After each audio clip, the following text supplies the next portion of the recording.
আপনারা যারা ইউএস এর ফ্যামিলি ইমিগ্রেশনের বিভিন্ন স্টেজে দীর্ঘদিন ধরে অপেক্ষা করছেন তাদের অনেকেরই টেনশন বা অনেকেরই একটা কমন প্রশ্ন হচ্ছে যে আমি কবে আমার ডকুমেন্ট ফাইল করতে পারবো বা আমি কবে ইন্টারভিউ ডেট পাবো, কবে ইন্টারভিউর জন্য এলিজিবল হবে।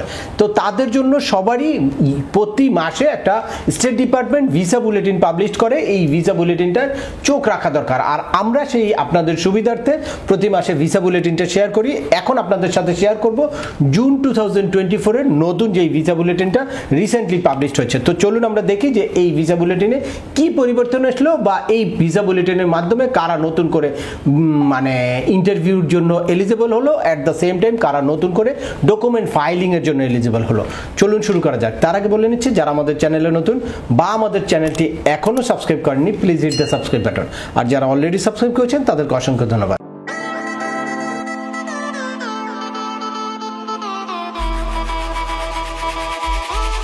ওয়েলকাম ব্যাক, আপনাদের সাথে আছি আমি সেম আমিনুল বাহার। আমাদের এই চ্যানেলে ইউএস এর ইমিগ্রেশনের টোটাল জার্নিটাকে সহজ করার জন্য বিভিন্ন আপডেট সহ প্রসেসিং এর ডিটেলস একদম শুরু থেকে শেষ পর্যন্ত ইন্টারভিউ পর্যন্ত আপনারা কি কি করতে পারেন, কি কি সমস্যায় পড়তে পারেন সেগুলোর সলিউশন আছে। অ্যাট দ্য সেম টাইম কি কারণে আপনাদের কেসটা মানে বাতিল হতে পারে, কিভাবে আপনি কেসটাকে এক্সপার্ডাইট করতে পারেন বা আপনার এই চাইল্ডের এইজ আউট থেকে কিভাবে আপনারা নিজেদেরকে সেভ করতে পারেন, অ্যাট দ্য সেম টাইম নতুন নিউবর্ন বেবি হলে বা নতুন কাউকে অ্যাড করতে চাইলে কিভাবে আপনি অ্যাড করতে পারবেন এ সংক্রান্ত হিউজ ভিডিও আছে। আপনারা যারা যেই টপিকসে ইন্টারেস্টেড দয়া করে ওই রিলেটেড সকল ভিডিওগুলো দেখবেন।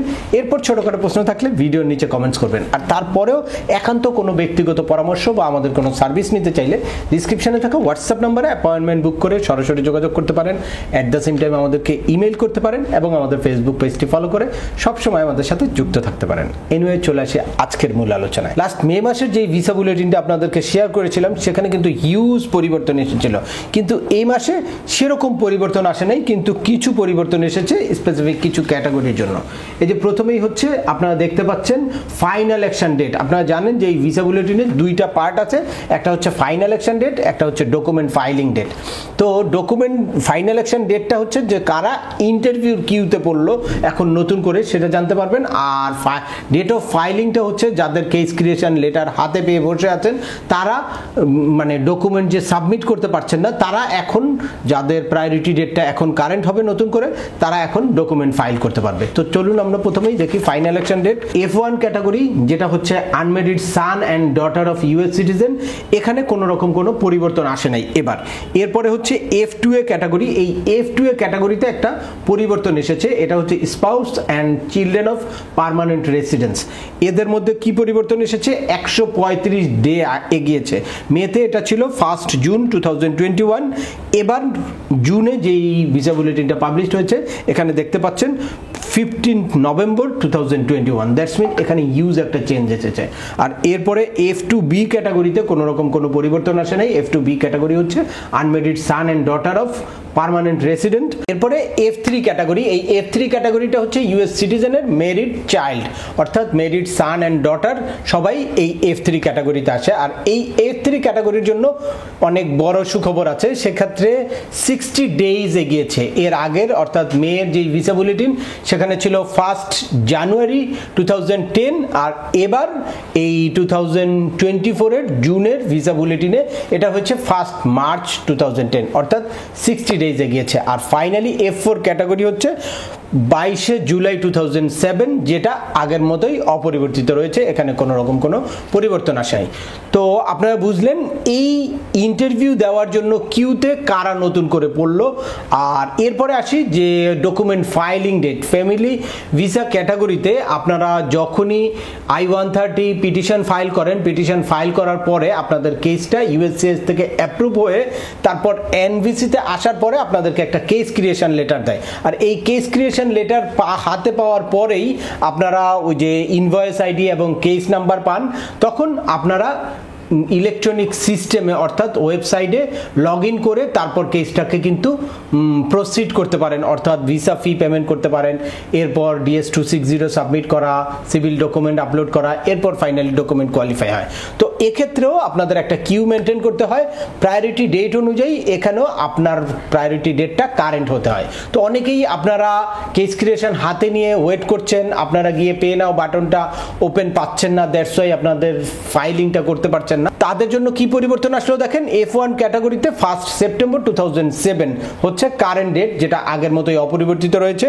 এরপরে F2A ক্যাটাগরিতে আছে 1 সেপ্টেম্বর 2023, এখানেও কোনো রকম কোনো পরিবর্তন আসে নাই। আর F2B ক্যাটাগরি হচ্ছে 1 জানুয়ারি 2017, এক্ষেত্রেও কোনো রকম কোনো পরিবর্তন আসে নাই, এটাও মেয়ের মতোই অপরিবর্তিত রয়েছে। এরপর F3 ক্যাটাগরিতে একটা বড় পরিবর্তন এসেছে, সেটা হচ্ছে 1 সেপ্টেম্বর 2010, যেটা প্রায় 90 ডেজ আগের মাসের তুলনায় 90 ডেজ পরিবর্তন হয়েছে। আর ফাইনালি F4 ক্যাটাগরি হচ্ছে 1 মার্চ 2008, এক্ষেত্রেও কোনো রকম কোনো পরিবর্তন আসে নাই। তো যাদের যেই ক্যাটাগরিগুলোতে এই ভিসা বুলেটিনে পরিবর্তন আসে নাই তাদের হতাশ হওয়ার কোনো কারণ নাই, নেক্সট ভিসা বুলেটিনে অবশ্যই একটা বড় ধরনের পরিবর্তন আসবে।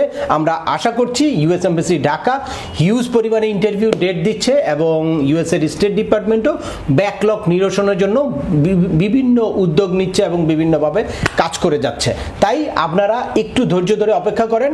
আর এখন আপনাদের আরেকটা জিনিস মাথায় রাখতে হবে, সেটা হচ্ছে ডকুমেন্ট কোয়ালিফাই ডেট কবে, সেই অনুযায়ী কিন্তু ইন্টারভিউ লেটার ইস্যু হচ্ছে। তো যাদের ডকুমেন্ট কোয়ালিফাই ডেট 2021 এর জানুয়ারি বা তারপরে, তারা এখন ফলো আপে রাখবেন, অর্থাৎ তাদেরকে কিন্তু ইন্টারভিউ লেটার দিচ্ছে। এটা হচ্ছে F1, F2A, F2B, F3, F4 category. But IR1, CR1, IR5 এইসব ক্যাটাগরিগুলোতে কিন্তু অনেক পরে ডকুমেন্ট কোয়ালিফাই হলেও তারা ইন্টারভিউ লেটার পেতে পারে, অর্থাৎ একদম 2023 ডিসেম্বর বা 24 এর জানুয়ারিতে যাদের ডকুমেন্ট কোয়ালিফাই হয়েছে তারাও কিন্তু ইন্টারভিউ লেটার পেতে পারে। তারা একটু অলওয়েজ আপনাদের ইমেইলগুলো চেক করবেন।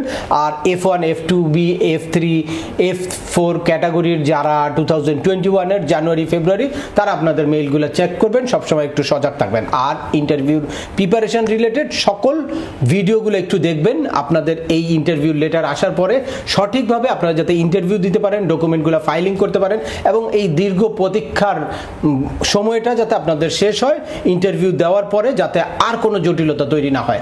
এখন যেহেতু প্রচুর পরিমাণে ইন্টারভিউ নিচ্ছে, ইউএস এমবাসি ঢাকার উপরে হিউজ প্রেশার আছে, সুতরাং কিছু এদিক সেদিক হলেই আপনাদেরকে কিন্তু রিফিউজ করছে বা কোশ্চেনিয়ার ধরিয়ে দিচ্ছে। এ কারণে আপনারা একটু সচেতন থাকবেন এবং সঠিকভাবে আপনাদের ডকুমেন্টগুলা সাজিয়ে গুছিয়ে নিয়ে যাবেন এবং ইন্টারভিউর জন্য একটা প্রিপেয়ার হয়ে যাবেন।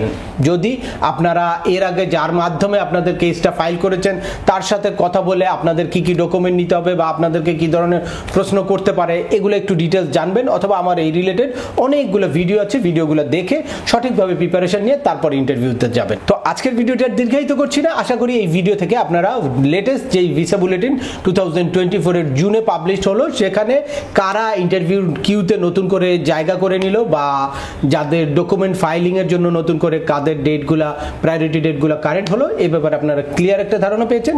তারপরেও আপনাদের যদি এই সংক্রান্ত কোনো রকম কোনো প্রশ্ন থাকে অবশ্যই আমাকে কমেন্টস করে জানাবেন। আর ভিডিওটি ভালো লাগলে বা তথ্যবহুল মনে হলে লাইক দিয়ে আপনার বন্ধুদের মাঝে শেয়ার করে দিবেন যাদের এই ইনফরমেশনগুলো অত্যন্ত প্রয়োজন। আবার দেখা হবে নতুন কোনো গুরুত্বপূর্ণ টপিকস নিয়ে। সে পর্যন্ত সবাই ভালো থাকবেন, সুস্থ থাকবেন এবং আমাদের চ্যানেলের সাথেই থাকবেন। আল্লাহ হাফেজ।